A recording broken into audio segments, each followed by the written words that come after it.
I never expected my own son to look me in the eye, call me selfish, and then stand there while his wife threw a glass of wine straight at my face.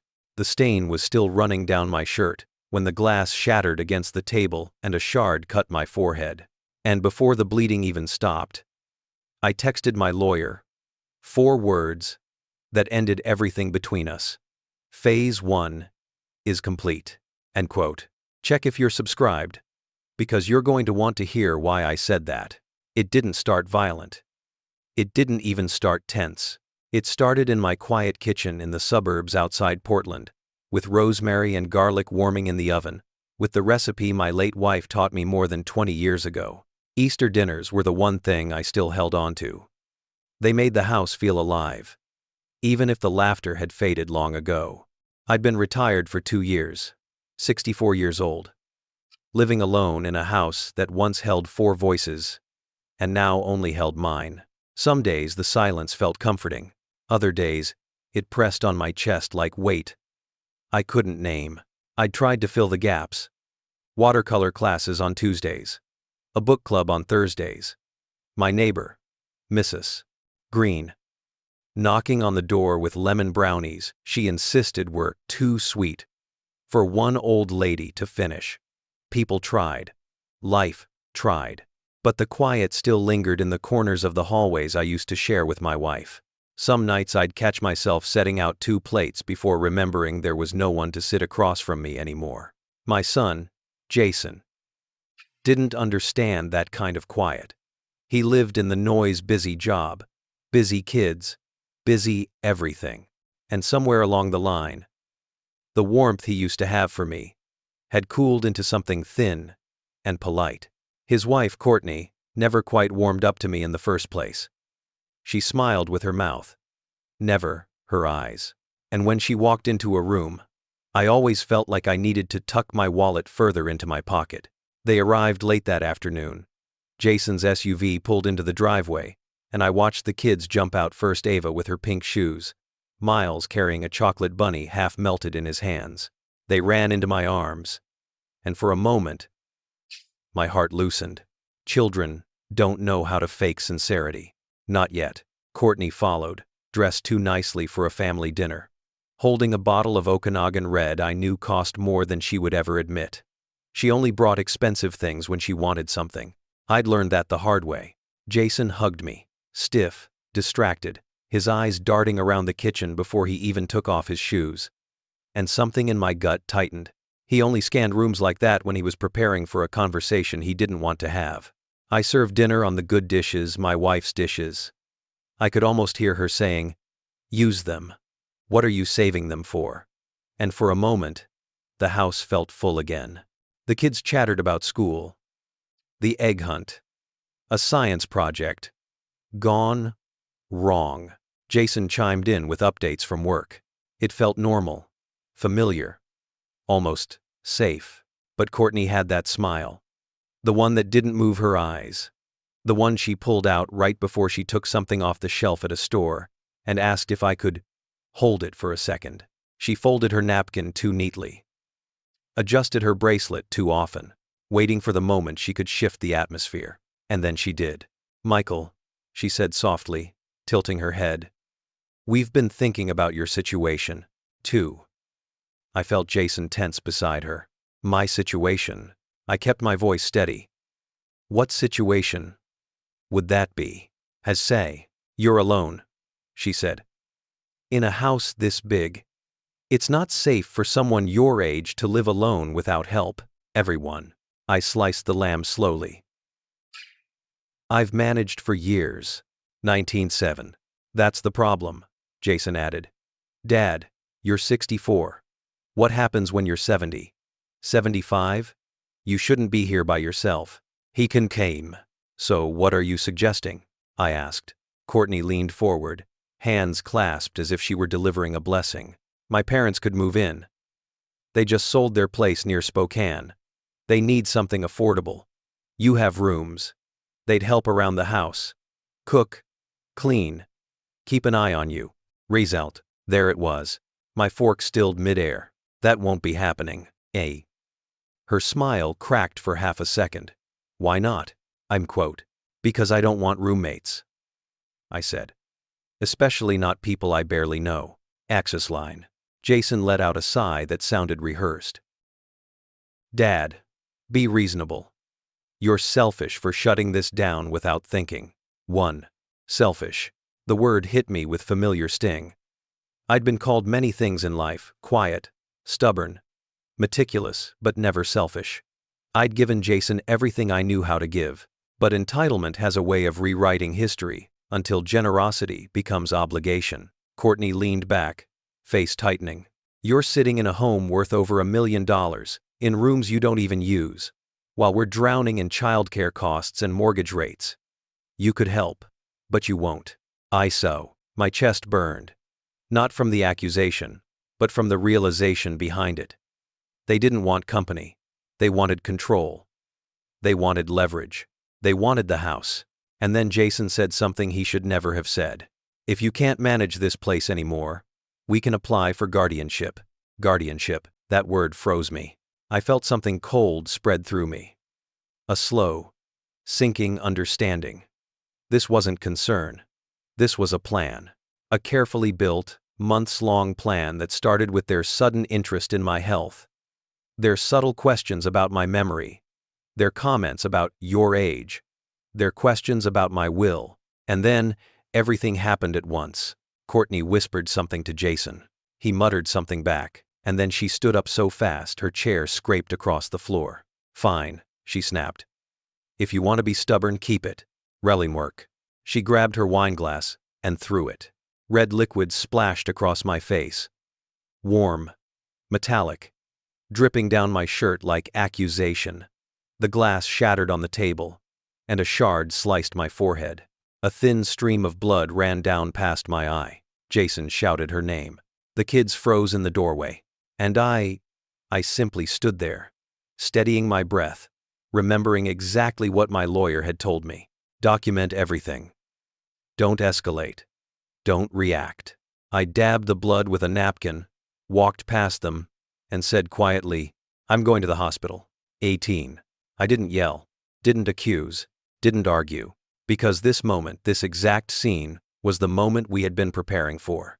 I stepped outside, slid into the driver's seat, and as the porch light illuminated the red stain on my shirt, I sent the text. Phase 1 is complete. The message sent instantly. And in that moment, I knew nothing would ever be the same again. The drive to the hospital felt unreal, like I was watching myself from outside my own body. Streetlights blurred through the windshield, bending into long streaks of yellow and white as I tried to breathe past the pounding in my forehead. The blood had slowed, but the sting remained, mixing with the faint burn of red wine on my skin. My shirt clung to me, cold and sticky. The night was too quiet for what had just happened. The city kept moving, cars passing, couples walking dogs, teenagers laughing at bus stops, while my entire life had just tilted on its axis. At a red light, I turned my head slightly and caught my reflection in the side mirror. Wine, blood, shock, widening my eyes. I barely recognized the man staring back.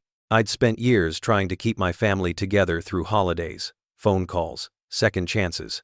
But tonight, I felt something I hadn't allowed myself to feel in decades: fear. Not of aging, not of loneliness, but of my own son. And what he was now capable of. My phone buzzed. A reply from Mark. Don't speak to them. I'm on my way. It's Relvang. I didn't answer. I didn't have the energy. I just drove. The emergency room lobby smelled like antiseptic and warm plastic. The kind of smell that always made me think of long nights and unanswered questions. A nurse glanced at me, eyes widening when she saw the cut. What happened? She asked gently. Family dinner, I said. My voice cracked around the words. She didn't push. She simply nodded, handed me a cloth with warm saline, and guided me to a chair. I thanked her. That small kindness nearly undid me. While I waited to be seen, the sliding doors opened, and Mark walked in, scanning the room with that focused look he'd perfected over years of dealing with people who lied for a living. His eyes found me instantly. Michael. He crouched beside me, not touching the injury, just looking at me with a mixture of frustration, concern, and grim expectation. Tell me everything. Slowly. Down the work. So I did. I recounted the dinner, the pressure, the proposal, the guardianship threat. The moment the glass left Courtney's hand, I told him about Jason standing there, doing nothing. About the kids watching. About the words, selfish, still ringing in my ears, long after I left. Mark didn't type, didn't interrupt. He simply listened, jaw tightening with each detail. When I finished, he exhaled. This was escalation. Exactly what we predicted. Just faster. As now, I closed my eyes. I didn't want to be right. Nobody ever does, he said quietly. A doctor called me in, examined the cut, cleaned it with measured hands, and sealed it with liquid stitches. You'll be fine, she said. But I'm required to ask if you feel safe going home. End quote. Safe. What a strange word suddenly. Yes, I said eventually. I feel safe. Due to 5. But the truth was, I wasn't sure. When I stepped back into the waiting area, 2 police officers had arrived, one older, one younger. Their uniforms reflected under the fluorescent lights, boots still carrying a bit of rainwater from outside. The older officer approached gently. Sir, we're here to take your statement. Enter. Mark motioned for them to sit. I told the story again, cleaner this time. Every detail lined up like pins on a map. They photographed the injury, bagged my wine-stained shirt, and took the broken glass shard Mark had asked me to bring in a paper towel. Do you wish to press charges? The older officer asked. I hesitated, not because I didn't know the answer, but because I wished the answer didn't exist at all. Yes, I said. I do. Very 5.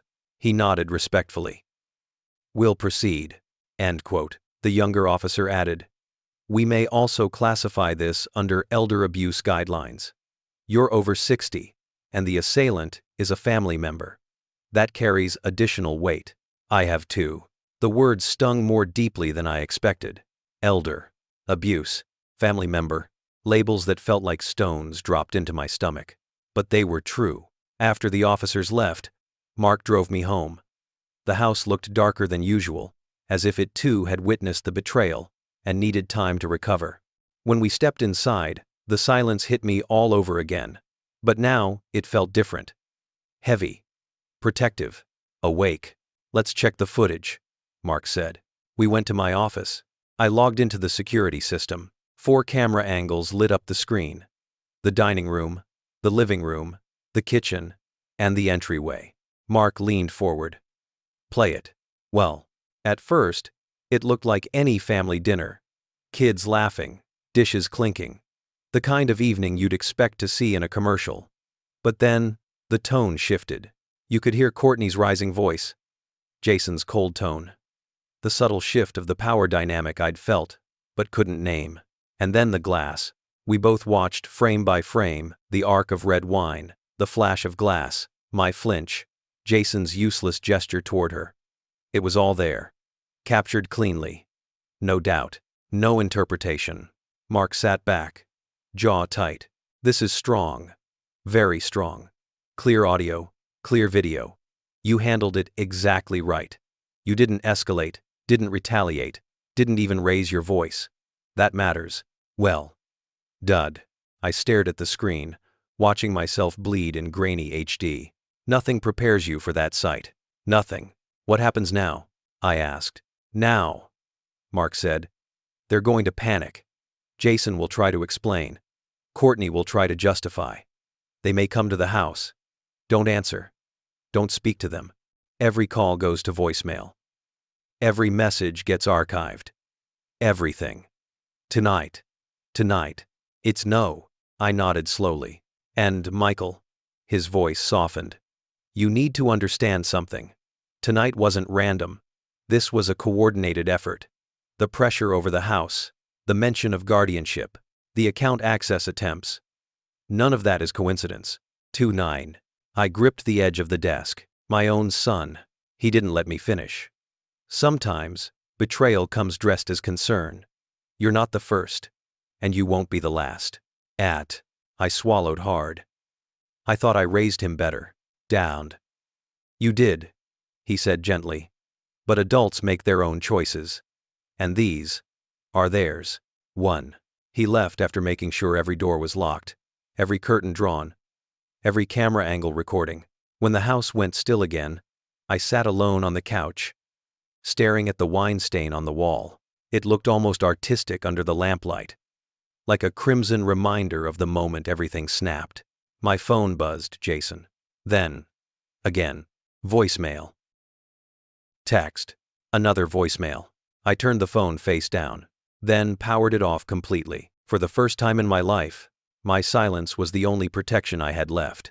I woke up the next morning with the kind of heaviness that only follows a night where something inside you breaks. The cut above my eyebrow had dried into a thin line. Tender. When I touched it, but it wasn't the physical sting that kept me awake. It was the echo of Jason's voice, calling me selfish. As if the years I'd spent loving him counted for nothing. The house was quiet, but not peacefully quiet. It was the kind of silence that waits for something to happen, the kind that listens. I made coffee and sat in the chair by the window, the one my wife used to knit in. I have do tea. For a moment, I imagined her there, soft sweater, warm smile, the way she used to hum under her breath when she knew I was worried. I could almost hear her say, "You can't fix everything for him, Michael. Sometimes, love means stepping back." That stat. I wished she were wrong, but she never was. When I powered my phone back on, messages poured in: missed calls, voicemails, long texts from Jason that started with, "Dad, please," and ended with, "You're blowing this out of proportion." Courtney didn't message me at all. That part didn't surprise me. She'd made her statement with the wine glass. Before I could read further, Mark called. "I'm coming by," he said. "We need to get ahead of this." "It's Fred." He arrived 30 minutes later, holding a folder thick enough to scare anyone who wasn't used to legal paperwork. He spread the documents out on my dining table, right over the faint stain where the wine had splashed. "First," he said, "we filed the assault report. They'll process it today. Second, I've contacted the bank. The attempted access to your retirement accounts triggered their fraud protocol. They're pulling logs now." "This ling." I nodded, gripping my coffee cup tighter. I still can't believe Jason would try something like that. "It's time." "He did," Mark said simply. "And last night confirms motive. Duels at." I didn't respond. I couldn't. Part of me still hoped there was some other explanation. Stress, panic, a misunderstanding. But every moment from last night told me the truth was darker, sharper. Mark unlocked his laptop. "Let's review the footage again. There may be details we missed." This time, he slowed the video. Jason, glancing at Courtney before she spoke. Courtney, touching her bracelet 3 times before she raised her voice. The way Jason's shoulders tightened when I refused the proposal. Micro-expressions, signals, patterns. "This wasn't spontaneous," Mark said. "They were preparing you, conditioning you, trying to make you feel unreasonable, isolated." He paused the video. "And when manipulation didn't work, escalation did." To unjat, cold dread sank deeper into my chest. What were they building toward? Then. That. ADS. Guardianship, he said without hesitation. "Once they establish you as incompetent or unable to manage your home, they can petition the court. It's not easy to win, but people try. And tonight gives them an excuse to claim you're unstable. But, fortunately," he tapped the screen, "you handled it perfectly. Calm. Clear. Controlled." After 5, I leaned back, covering my eyes with one hand. God. My own son. Day. There was a soft knock at the door. Mark and I exchanged a look. Through the security monitor, we saw Jason standing alone on the porch, hands shoved in his pockets, shifting from foot to foot. He looked small, younger, like the boy who used to cry when I left for work. But I didn't move. Neither did Mark. "Do not open that door," he said. Jason knocked again, louder. "Dad, it's me. Can we talk? Just 5 minutes." Ivlido, 5 minutes. That's all it takes to rewrite a lifetime if you're not careful. Mark shook his head once. If you open that door, everything we've done becomes harder. Jason pressed his forehead against the door. I didn't mean for it to get this bad. Courtney wants to apologize. Please. Just let me explain. It stated, explain. That word again. Explanations are easy, when the truth feels inconvenient. When Jason finally left, Mark let out a slow breath. He's rattled. That's good. He's not thinking strategically anymore. That means he'll slip. As bad. I stared at the closed door long after Jason's car pulled away. Later that afternoon, the phone rang. The screen flashed. With a number I didn't recognize. I answered cautiously. Mr. Reyes, this is Deputy Hart with Washington County. I'm calling with an update. 80 says. My throat tightened. Yes. I'm here. We've spoken with Jason and his wife. Mrs. Reyes has been formally charged with assault. She's been released on conditions no contact with you, mandatory check-ins, and restrictions on travel. If twirling up, the words felt surreal. And, Jason? Out. He admitted he tried to access your accounts, out of concern. We'll be filing that as attempted financial exploitation. It's a serious matter. My breath caught. Hearing it said out loud, attempted financial exploitation, made my skin prickle. After the call ended, I sat down slowly. The world felt tilted, like someone had tipped the floor under my feet. Mark placed a hand on the back of the chair. Are you all right? BRs. I don't know, I whispered. I don't know anything anymore. 8. He sat across from me. Michael, listen to me. What they tried to do wasn't just unkind or disrespectful. It was illegal.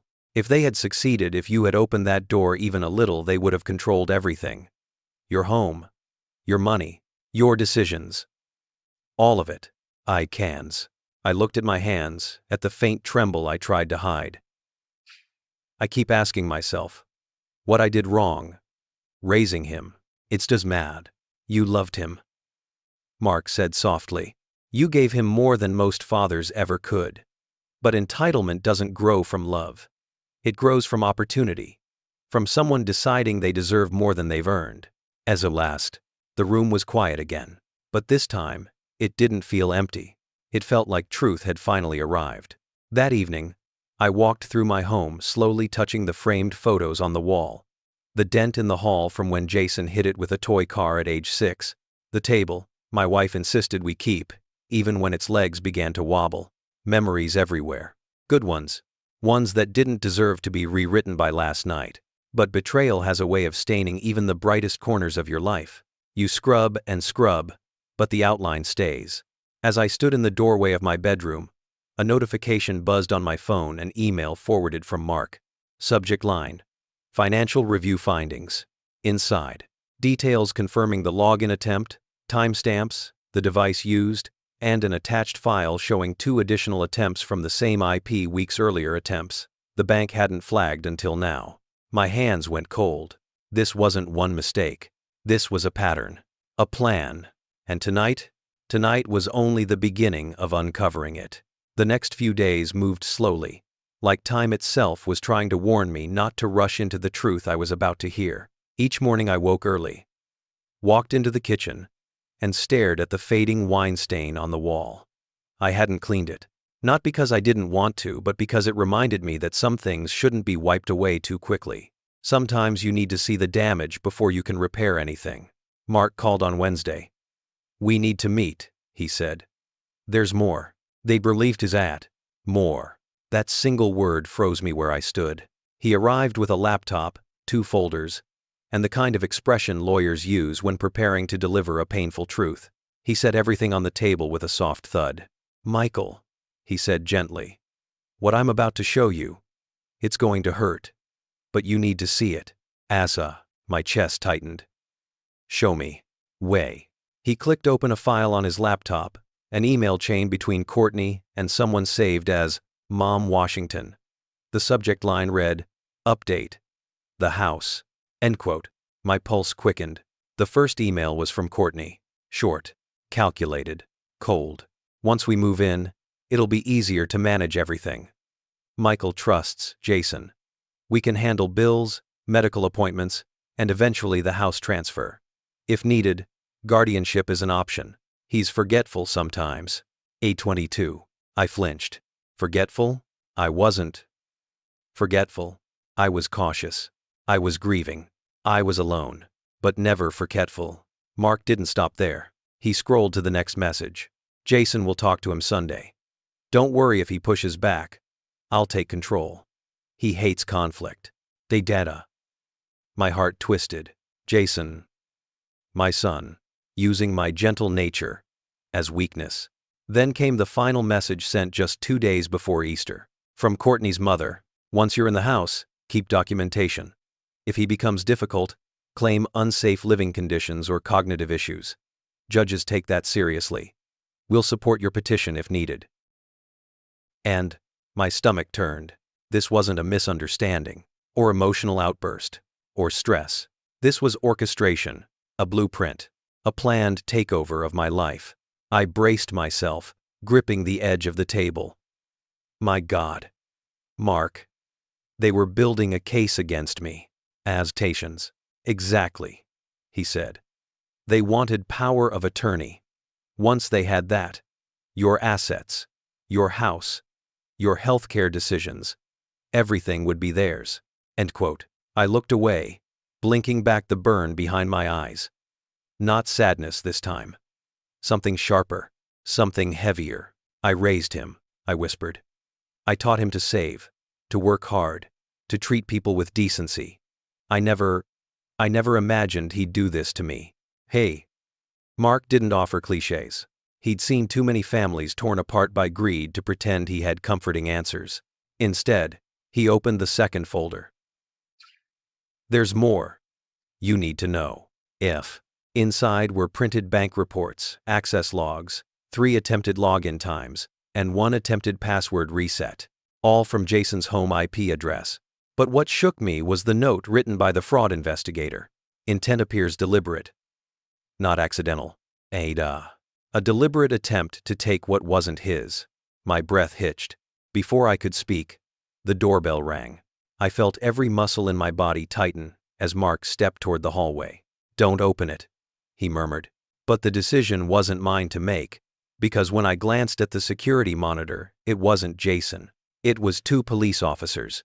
I opened the door slowly. Mr. Reyes, the older officer said. We're here with an update regarding the assault charge. If you Procly, I nodded. Please come in. It's not becoming, he shook his head. We only need a quick moment. Mrs. Courtney Reyes has been officially charged. She's been instructed to stay 100 meters away from you at all times. If she contacts you, call us immediately. And my throat tightened. And Jason? It's 9. The younger officer spoke. We spoke with him this morning. He admitted to accessing or attempting to access your accounts. He claimed it was for your well-being. That's not consistent with the evidence. Detended. The words felt clinical, but the meaning behind them cracked something inside me. After they left, Mark placed a steadying hand on my shoulder. Michael, it's time. Tomorrow, we request a restraining order for both of them. I didn't argue. I didn't hesitate. I simply nodded. The next day at the courthouse felt like standing on a cliff, overlooking a version of my life I no longer recognized. Jason and Courtney stood across the room, balancing on that thin line between embarrassment and resentment. Courtney clutched her purse like it was a shield. Jason wouldn't meet my eyes. The judge reviewed the evidence quietly, flipping through each page with the same steady rhythm photos of my injury. The police report, screenshots of email threads, bank access logs, and finally, the camera footage. He watched it twice. The whole room went still. When the video ended, he folded his hands. Mr. Reyes, he said, addressing me. You acted with clarity and restraint. You removed yourself from a dangerous situation. The behavior displayed toward you is concerning. When if other batted frame, Courtney looked down. Jason stared at the floor. The judge continued. Based on the evidence, I am granting a restraining order. Mrs. Reyes must remain 100 meters away from you and your property. Mr. Reyes may not enter or approach without written notice through counsel and a neutral third party present. 8. Jason's head snapped up. Your Honor, this is too extreme. The judge cut him off. What is extreme is a coordinated attempt to take control of your father's assets, accompanied by physical harm. This order stands. It is says. Jason fell silent. Walking out of that courtroom felt like stepping into cold air after being underwater too long. Sharp, clear, painful. Mark walked beside me, but he didn't speak until we were outside. That was accountability, he said quietly. But this isn't over. Next week we file the civil motions, the financial exploitation complaint, the will protections, and the trust updates. And I nodded slowly, letting the weight of it settle. For the first time in my life, I had chosen to stand against my own blood. And strangely, I didn't feel guilt. What I felt instead was the beginning of freedom. The weeks after the court order passed in a strange, quiet rhythm. A rhythm I didn't recognize at first. Because for so long my life had been shaped by other people's expectations. Jason's clipped phone calls, Courtney's subtle criticisms, the unspoken pressure to be agreeable, to be accommodating, to be small. Now, without their presence, the house felt like it was exhaling, as if the walls had been waiting for me to reclaim them. I spent the mornings walking the neighborhood trails, letting the cool Oregon air wash away the remnants of tension. Birds returned to the feeder I'd left untouched for months. Even the creak in the hallway, the one that always woke me late at night, seemed softer, as if the house finally trusted me again. The investigation into the financial exploitation claim took time. Banks move slowly by nature, and legal systems move even slower. But each week, Mark updated me with steady reassurance. Every log, every email, every attempt Jason had made was being documented. There were nights I lay awake, staring at the ceiling, trying to understand how things had reached this point. How a son I once carried on my shoulders now carried plans to dismantle my life. One afternoon, while I was pruning the small maple tree in my front yard, a letter appeared in the mailbox. No return address. The handwriting on the front was childish, the round, uneven letters of a child still learning where to place the curves. I opened it carefully.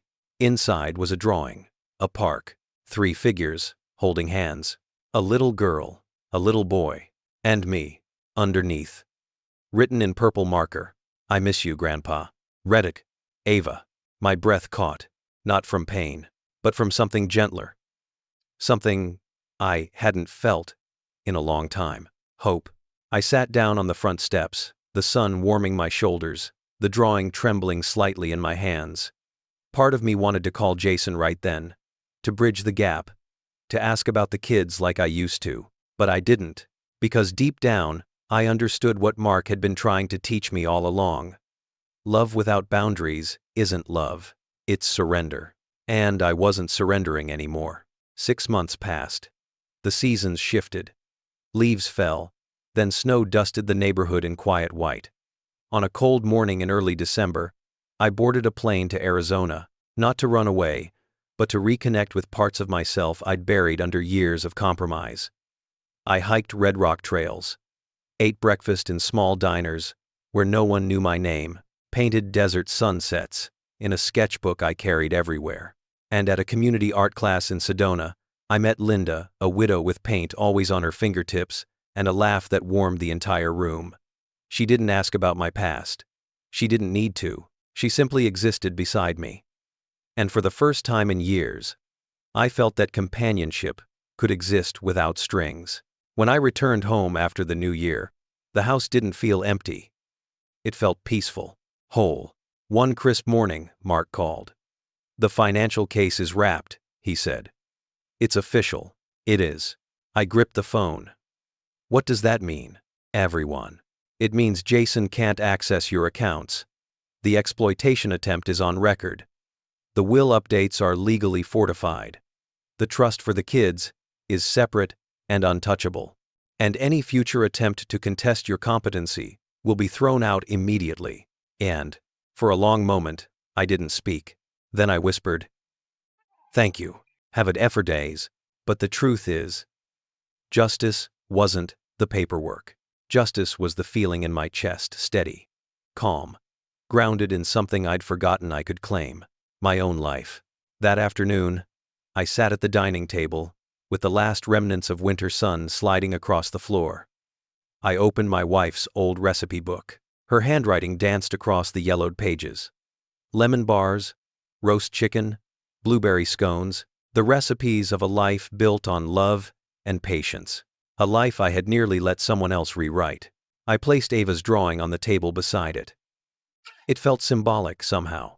Past and future, side by side, both worth protecting. I thought about Jason then. About the boy he was. About the man he became. About the choices that brought us here. And for the first time, I wasn't angry. I wasn't even grieving. I was simply accepting. Some wounds don't bleed forever. Some just leave a mark, so we remember where we learned our boundaries. As the light softened into early evening, I stood by the window and looked out at the quiet street. Children playing, neighbors waving. Life moving on, the way it always does. And I realized something simple and freeing. I survived. Not just the assault, not just the betrayal, but the slow erosion of myself I hadn't even noticed happening. By choosing to protect my home, my future, my dignity, I had chosen myself. And I finally understood. Self-preservation isn't selfish, it's necessary. Now, if you're listening to this, wherever you are across Canada, or anywhere else in the world, I want to ask you something sincerely. From someone who has lived through the quiet kind of heartbreak. The kind that doesn't bruise the skin, but bruises the spirit. Tell me, would you forgive them, or would you choose justice? Subscribe for the next true Canadian family story. And tell me, what city are you listening from tonight?